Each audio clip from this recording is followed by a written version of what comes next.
Okay, great. Thank you. Welcome, everyone.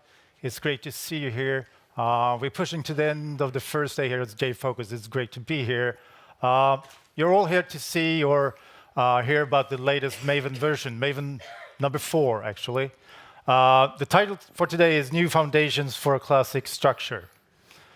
My name is Anders Hammar. I work for a local company here in Stockholm called Intigo, and I started with Java programming professionally 25 years ago. And I've always liked tooling, so somewhere around 2007, I fell in love with Maven.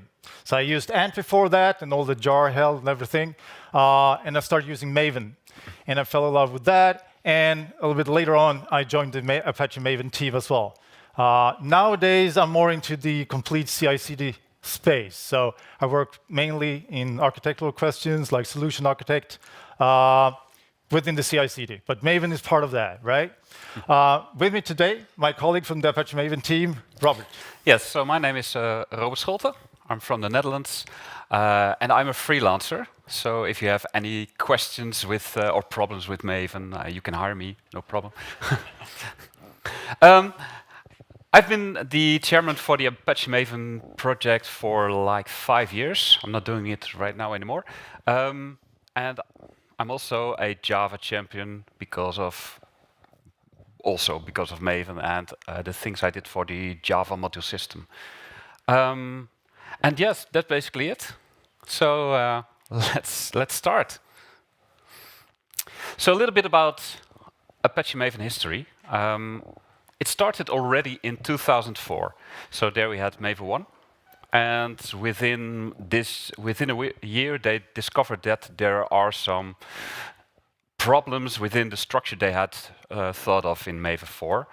So at that time, you had a project XML, and they said this structure just doesn't fit. So they made this brave move to just drop it, completely rewrite, and now we have this pom.xml. And that's actually the base for Maven 2, Maven 3, and even Maven 4. So that POM version still works for that.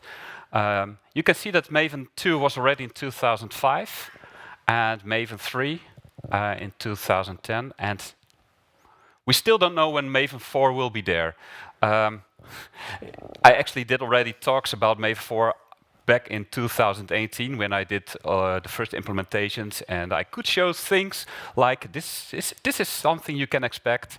And of course, afterwards I got a question, and when can we use it? Yes, sorry, you have to build your own snapshot and then you can use it. But I had no answer to the release date. And up until today, I still don't have that answer. Sorry about that.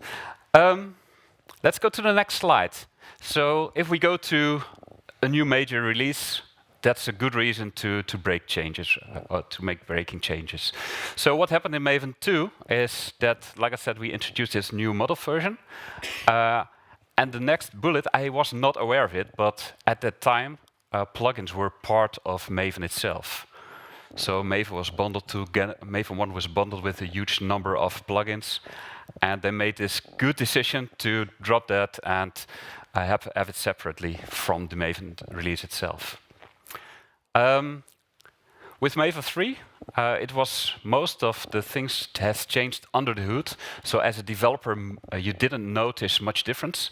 But for us as a Maven committer developer, we did notice the things. So one of the important things is that we extracted the whole part of the dependency resolution. And that became Ether.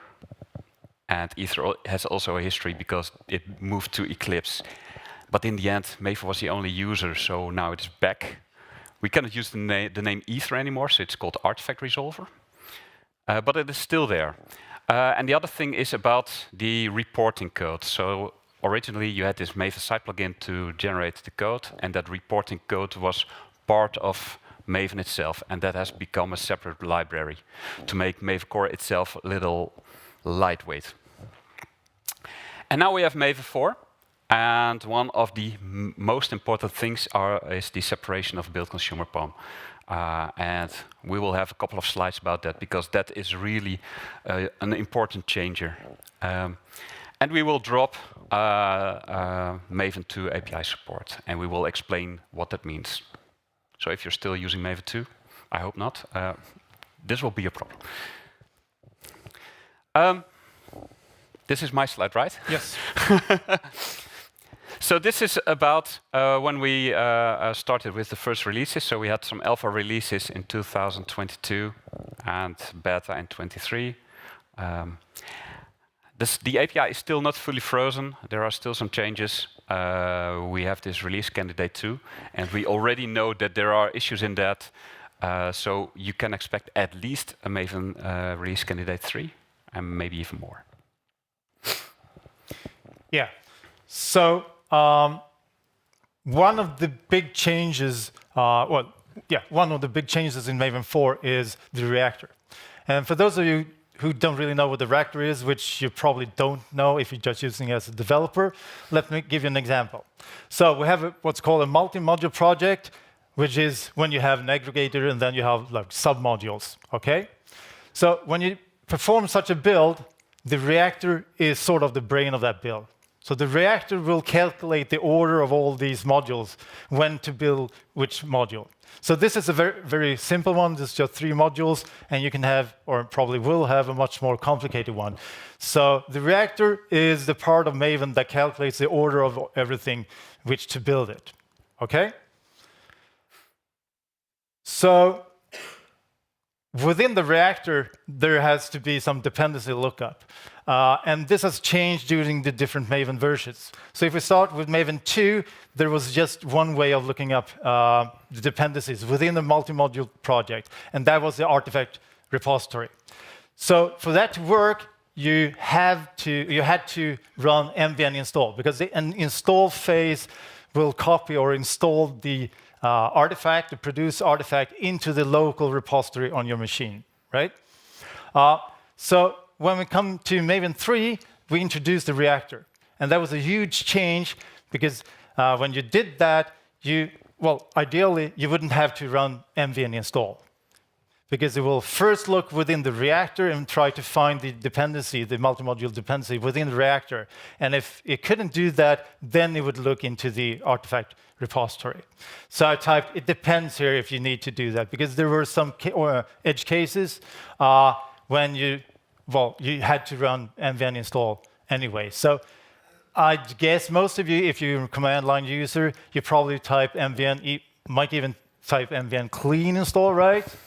Who does that? mvn clean install? Of course. Not surprised. Shame on you. Okay, we'll circle back to that later on. But if you're in Maven 3, well, you probably at least need to do mvn install, right? But now when we come to Maven 4, as you see, bullet number 2 there, we introduced an extra layer. So it's a project local repository. So now you don't have to run mvn install. It will be enough using mvn test or mvn verify. But saying that, it's for those multi-module dependencies. So if you have 2 completely separate projects and you want to change or share some components between those, then you need to run mvn install, because you need to install it in the local repository for the other project to use that. But for one multi-module project, you don't have to run mvn install anymore, and that's due to the project local repository. And we'll do some demo as well, so I'll show you this repository. So in Maven 4, the Reactor has fixed some long-standing issues, and those were for some edge cases, but still, most of you probably run into those, and that's hence you run mvn install. Also, with Maven 3, you were supposed to be able to resume a failed build. So a prior failed build, you could fix that code error, and then it would be possible to resume the failing build. But it didn't really always work. But now with Maven 4, it should work. So we've even added an extra option there, the resume option, which will take care of the complicated thing of saying, okay, resume from this module and include Maven, even some other modules, yes, right? So about this bullet is normally if the build fails, it says you can rerun using Maven-rf and something. And I'm not sure who tried that. Did it work? No. No. Yeah. Because go. you had to use Maven install. Because exactly what you said, the Reactor is not aware of it anymore. No. And now it's even easier with this option as well. And the reason for this to work now with Maven 4 is, as I said, the project local repository.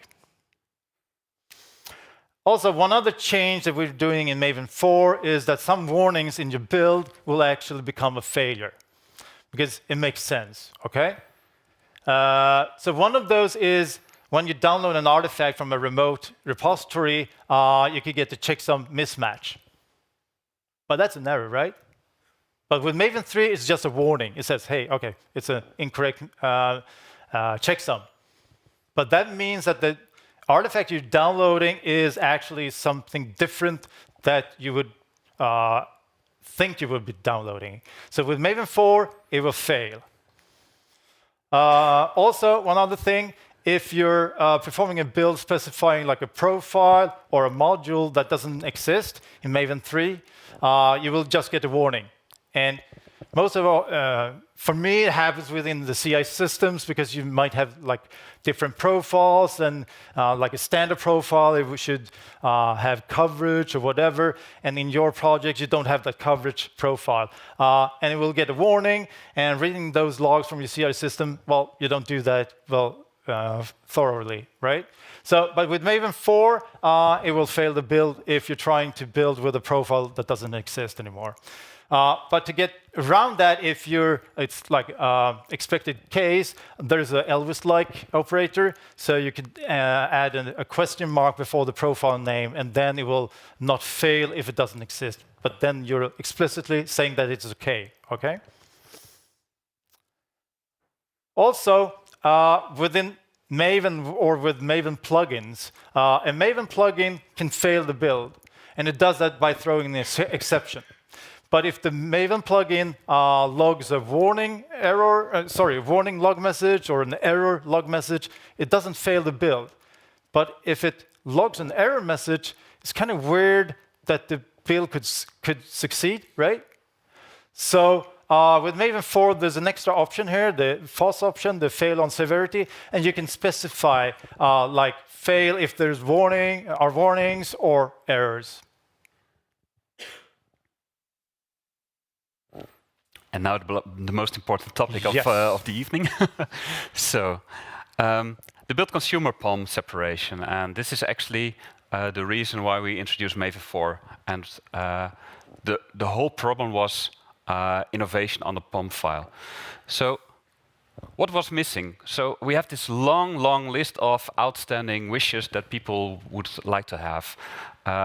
The list is much, much longer. You can read them all, but it's just to give you an idea of things that you would like to have. Some of the things were kind of solved. So, for instance, the encoding. I'm pretty sure that one of the things you all do is add the project source encoding. It's just a property, but it should have been one of the elements within the POM file, right? So, this whole list currently cannot be implemented with the model 4.0.0 that we have right now. And that's already there for 15 years? Well, too long. Yeah, way too long. So what you see is that there's a dual purpose for one POM. On the one side, it is being used as your build configuration file. But on the other hand, it is also information for other projects to download the dependencies and to decide which dependencies are required, including all those transitive dependencies. And that is the core reason why this is blocking innovation. And as you can see, it's a little bit weird. So it makes sense to have dependency information in this file on your local system, because you need to know the class path, module path, whatever.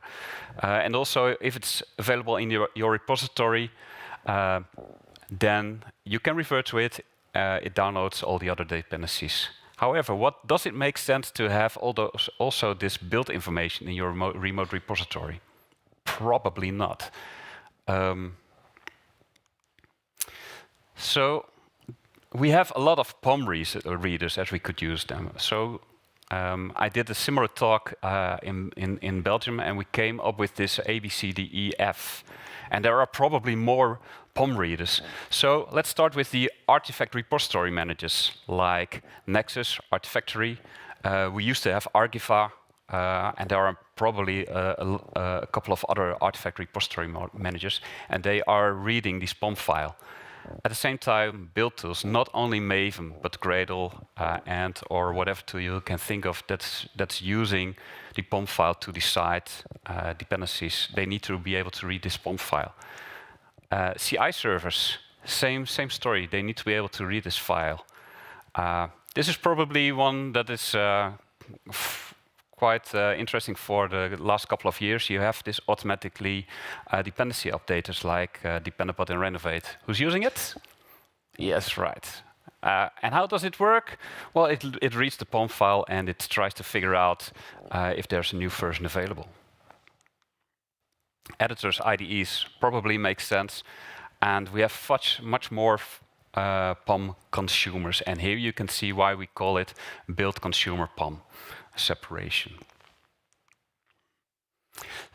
So with Maven 2 and Maven 3, we had this system that we had this POM file on our local system, and when you did Maven install or Maven deploy, what would happen is exactly that file that you had on your own system would be copied to your repository.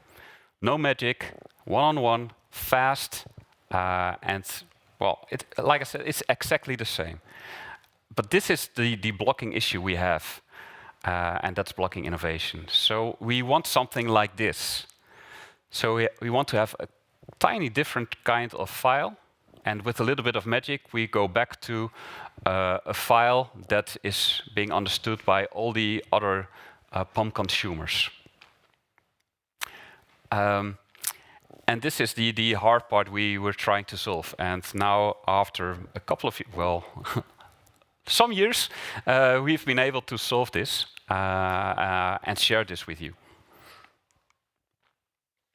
So how does this work? So you have locally your build POM, and these are just all your instructions. And once you start Maven, it will try to enrich that POM file. So there are some elements that can be removed with POM file because they are redundant, or there are other reasons they can be solved.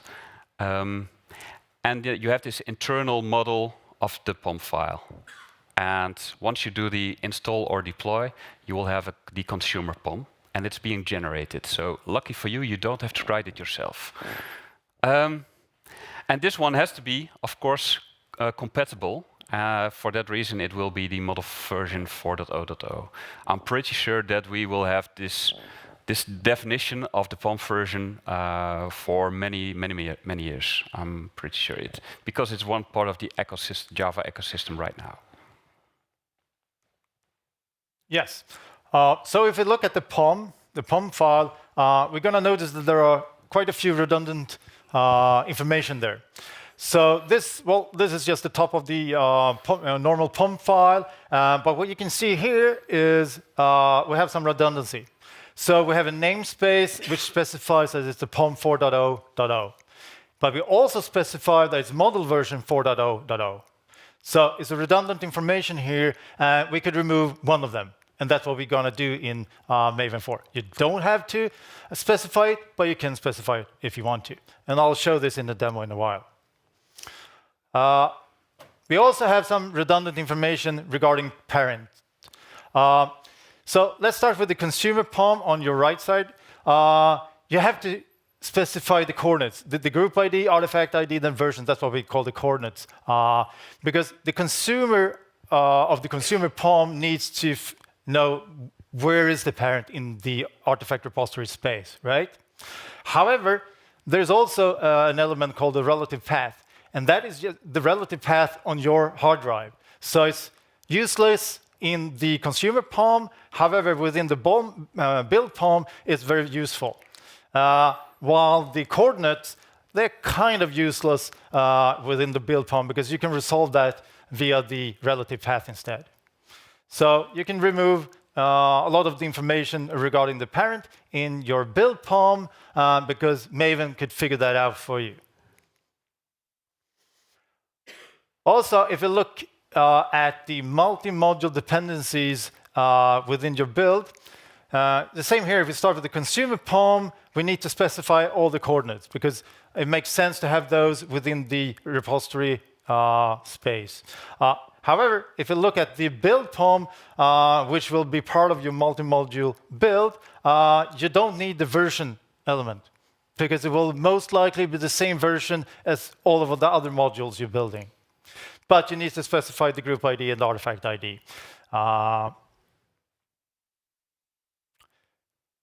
One other thing we're going to fix or make even better within Maven 4 is CI-friendly versions. So that's a way of externalizing the value of the project version. So this was introduced in Maven 3.5, and there are some limitations though. But what you're going to do is you're going to insert a placeholder instead of the version in your project. So there are 3 placeholders. And there is also an example here. So there is revision, SHA-1, and change list. And, well, you can combine all 3 of them, but most of us use, well, maybe 1, 2 at the most. You like 1, right? Yeah. Yes. No. So the problem here is that there was not a fully implemented feature back in Maven 3 because you have to replace that placeholder with the actual value when you publish this to the artifact repository. Because you can't publish a consumer POM with just a placeholder in it. Because what's revision? What version is that? So you need to replace that with the actual version, 1.0 snapshot or whatever that could be. So in Maven 3, you had to add or bind an additional plugin to do that. And one of the most popular one is the Flattened Maven plugin. However, now in Maven 4, it will just work out of the box. So the POM configuration will be much, much simpler. And I mean, the hard thing about adding the Flattened Maven plugin is not really the XML code, but to get it right. I've seen so many examples where you add it and you think it's right, and the build will work. And you will actually publish these consumer POM. Well, in Maven 3, it's just the same POM. You're going to publish that to your repository manager like Nexus. And, well, in newer versions of Nexus, it's going to fail. And you really don't understand why it's going to fail. But in older versions of Nexus, it said, OK, fine, thank you. And you would have an incorrect POM in your repository manager. But now in Maven 4, you don't have to worry about that. You just remove the Flattened Maven plugin, and it will work. Right. So if we take a look back at these steps, what will happen is we have this POM file in your own code base.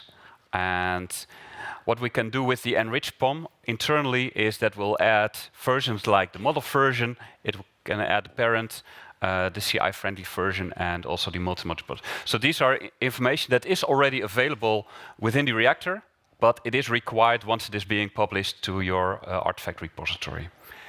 At the same time, we can also remove information that is not really necessary anymore because it does not make sense to have at the remote repository. So for instance, the relative path that's there in the parent, but also the modules. And these are the modules that refer to a specific directory in your multi-module project. Again, this is generated. You don't have to do this by hand.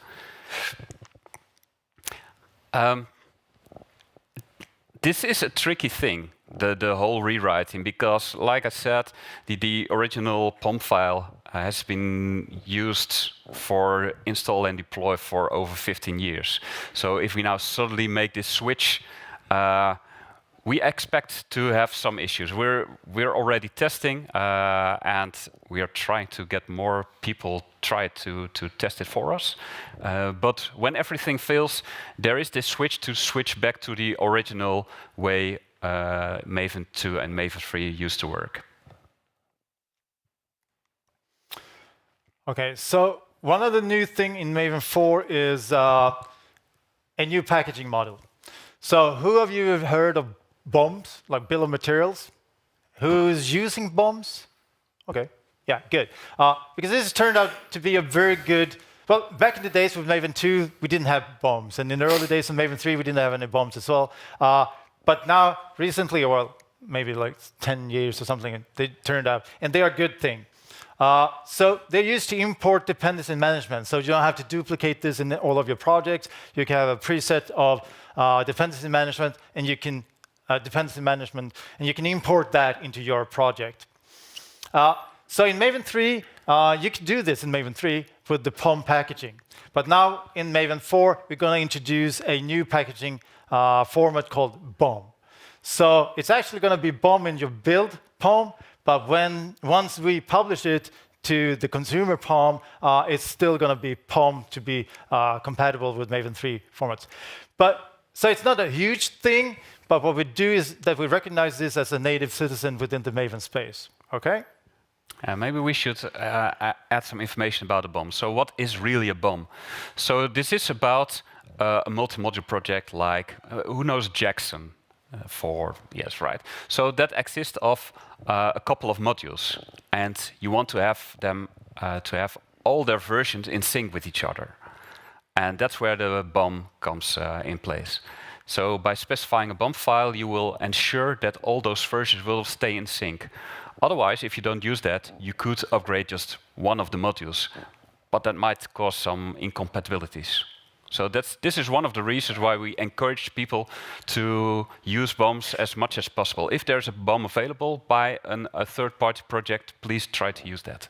Yeah, and we're actually going to produce BOMs for Maven itself. So if you're a Maven plugin developer, you can use a BOM instead of having like a property to keep them in sync. OK, so let's look at compatibility at the API level. So, and this kind of makes sense. When we had Maven 2, there was just one API, the API 2. I'll call it the API 2. And once we introduced Maven 3 was compatible with API 2 and 3. But now with Maven 4, we're going to drop the support for API 2 and just keep the support for the older API, API number 3. We're also going to introduce a new API for Maven 4.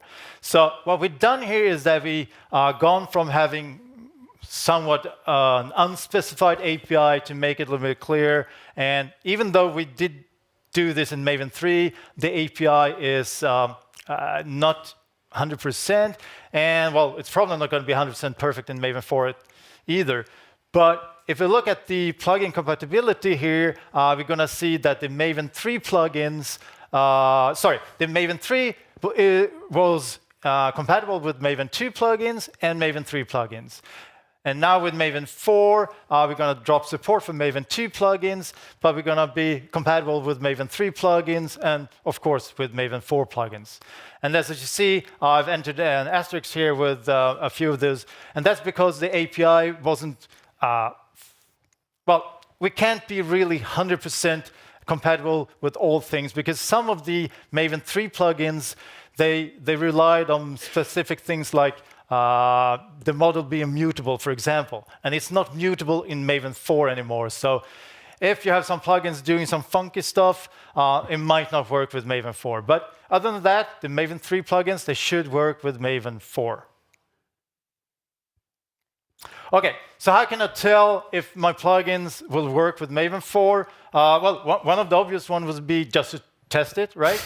But other than that, the core Maven plugins, version 3, and I suggest you use the latest versions because there could be bugs in the older ones.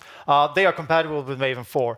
And when we say core Maven plugins, those are the Maven plugins that we, the Apache Maven team, manage or develop. And you can see from the group ID there which those are.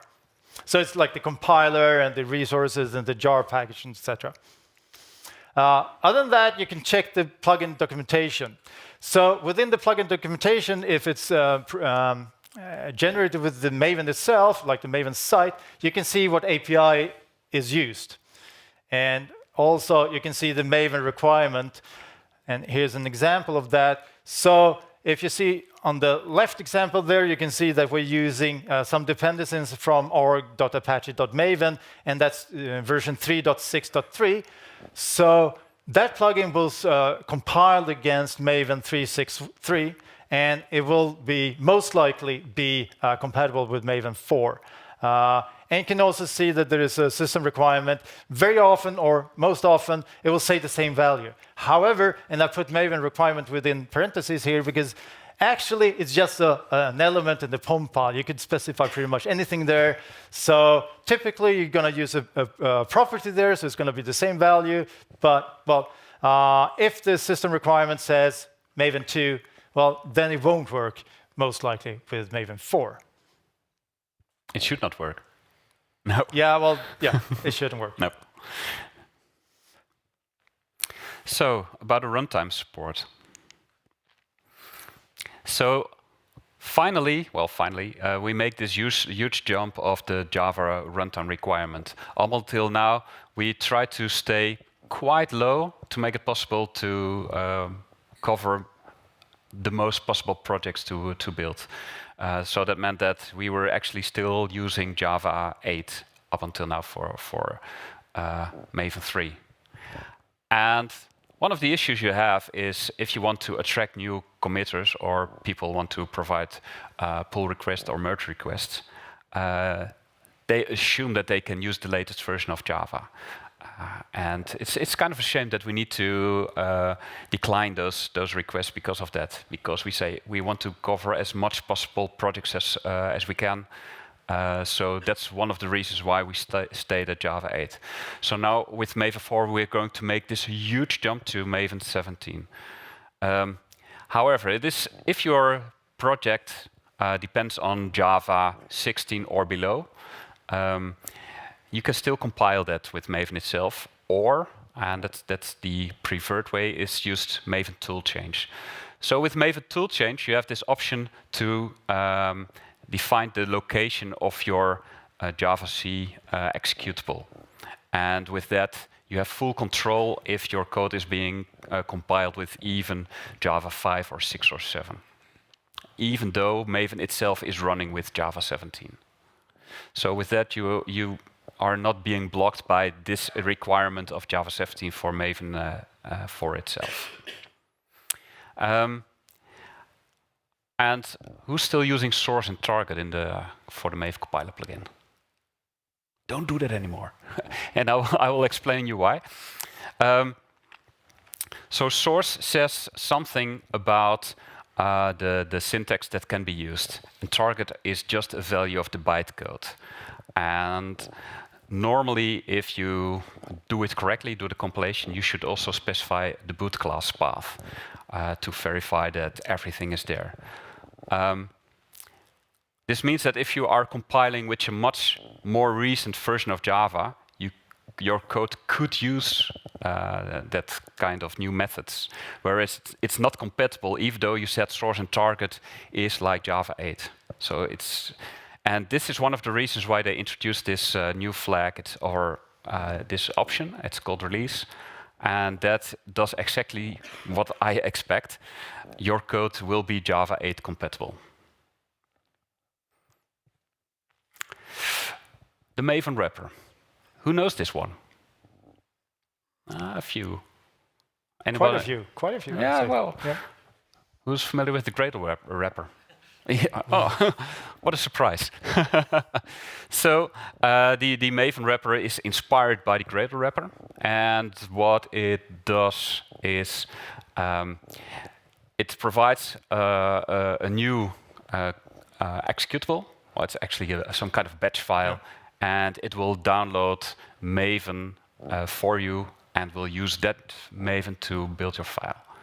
So that means that you don't have to install Maven upfront to build your file.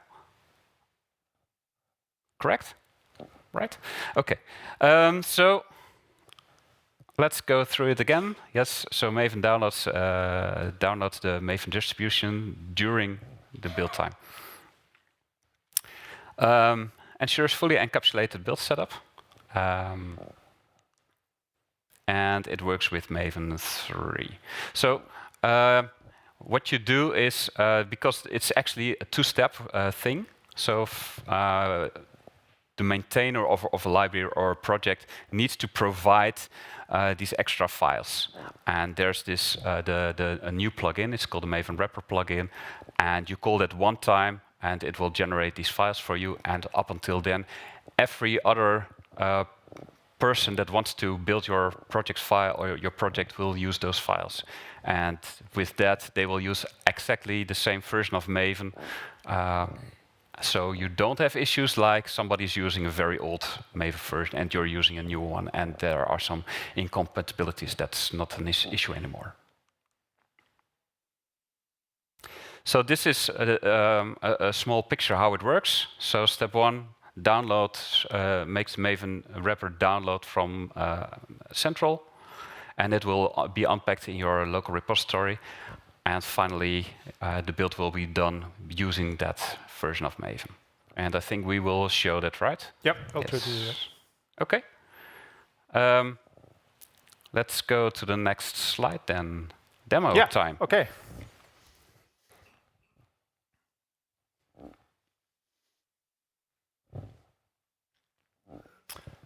OK. So everyone can see that, right? I think you need to increase it a little bit. Increase even more.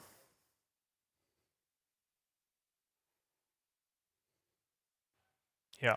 So what I have locally here is a snapshot version of release candidate 3. It hasn't been released yet. And we're using that, as Robert said, there are some issues. Actually, there are some severe issues with release candidate 2. We're expecting release candidate 3 to be out fairly soon, I think. But using that for this demo. And I have a very simple project here. It's a multi-module project, and the naming here would be a giveaway, right? So I have a API module with an interface, and then I have an implementation module which implements the interface, and also have this POM module which will produce this POM file. And on top of this, I have this aggregator or top POM or whatever you want, root POM you want to call it. Okay? So let's start with typing mbn compile. And let's see here. What you see here in the very beginning is you get a warning. So it says, unable to find the root directory. Create a .mbn directory in the root directory or add a root true attribute in the root project model. First here, this is because Maven tries to figure out where to go. So you remember this relative path in the parent, so it's going to keep on walking. And it needs to know when to stop. So we need to tell it when to stop. And we can do that with the .mvn directory. Or here it says that you could add an extra attribute in the POM, but you can't do that with model 4.0.0. So it's a little bit unclear. And I'll circle back to that as well, because we also have a model 4.1, and then you can use that. So what we're going to do here now, OK, here, is that we're going to add this. And then we'll try this again. We don't have that warning anymore, and we have this MVM folder, right? Yes, so most likely this is at exactly the same level as your .git folder or directory. Right. Yeah. And this is also the folder you can use for extensions in Maven if you want to go advanced. So, OK. So let's try mvn verify. So remember, you're not supposed to execute mvn install anymore. So mvn verify is just fine. So what this is going to do pretty much all the build and up till the verify phase, but it will not install in the local repository. So what you see here now, when we've done that, is that we have this project local repository that I mentioned earlier on. So this is what the Reactor is going to use for stuff like resuming a failed build. And if we go into one of these, so let's start with the parent. So this is the aggregator, also the parent. So what we can see here is that we actually have two POMs.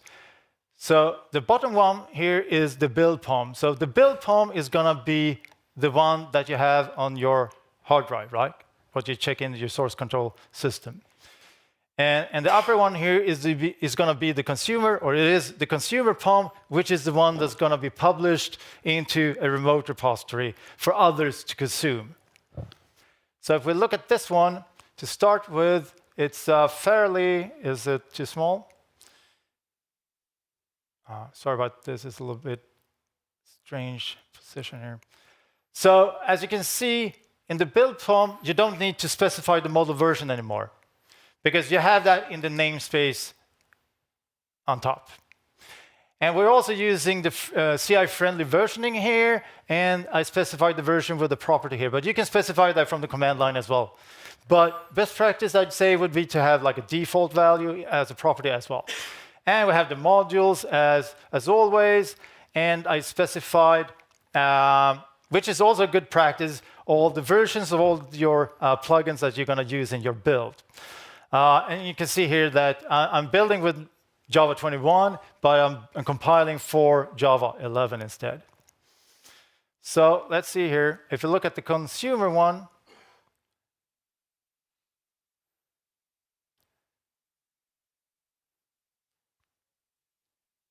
we can see that, first off, the model version has been inserted here. So that's one of the transformations that Robert was talking about, that the Maven can figure that model version out, and it's going to insert that into the consumer POM. We can also see that the CI-friendly property or placeholder has been replaced with the actual value that I talked about. What else? I guess that's pretty much it. It removes some comments as well, because it doesn't really make sense to have those in the consumer. They could be sensitive, for example. It removed the modules as well. Right. Good point. So you can see the modules here, and as we showed on some of the slides earlier, they don't really make sense in the artifact repository. So let's go into the API as well. The same thing here, other than that, we're producing the jar file as well. But we look at the build POM here, and we look at the consumer POM. They are pretty much similar, except that the parents have been removed, because it's going to calculate what's going to be necessary to include from the parent into the consumer POM. So it's going to be more, well, lightweighted or whatever you want to call that. And this is probably one of the trickier things, and we discussed that earlier, me and Robert, if should it always remove the parent or not. And well, we'll see. Yes.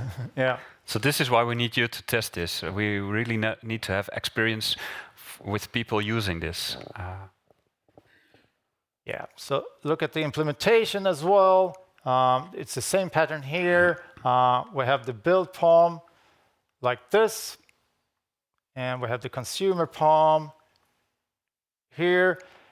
And well, if you look at the build POM part, as I said, you don't have to specify the coordinates of the parent. So you can specify the parent just like this. Because the relative path has a default value, and based on the default value, it's going to figure out what the parent is. And we think there's a bug here as well.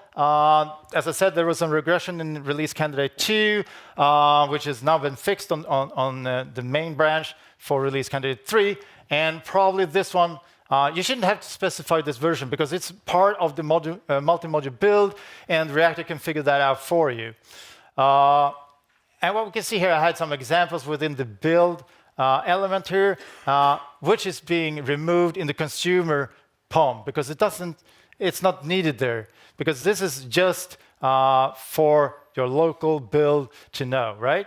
And we can also see, as the parent's been removed in the consumer POM, it has inserted the version for this JUnit dependency, which was specified in the parent instead.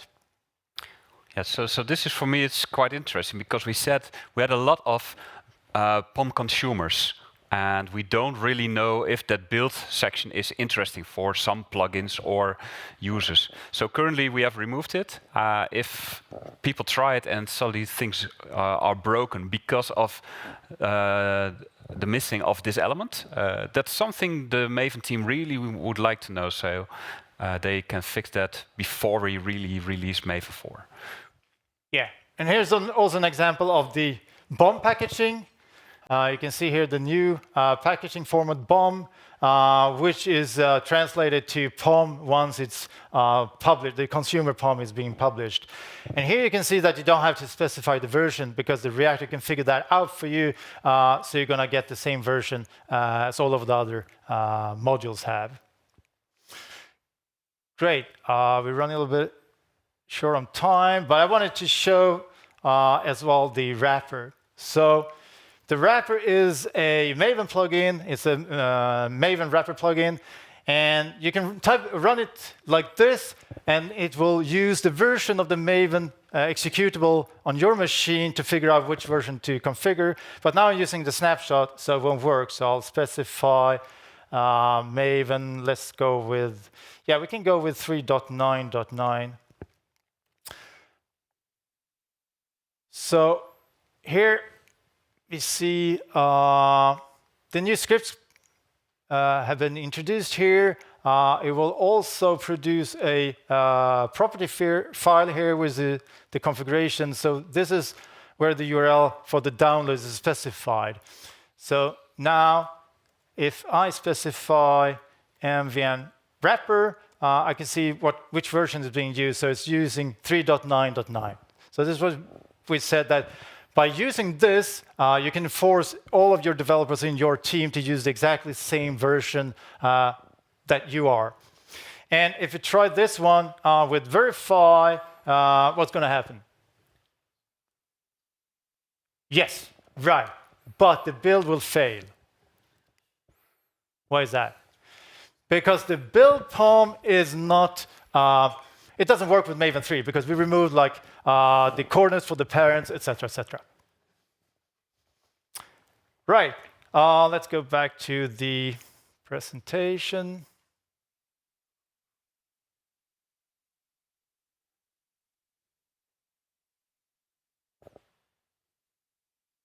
Oops.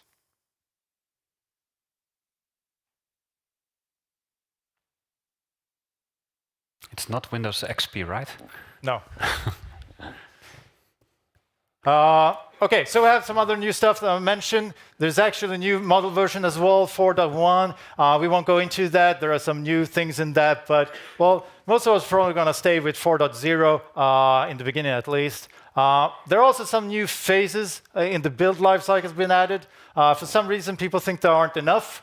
Yeah, I'll rest on that. And we're also using the before and after phases. So, I mean, it's going to be triple as many phases. So Great. Go nuts. No, I'm just kidding. If you're going to use all of these, start thinking, am I doing the right thing?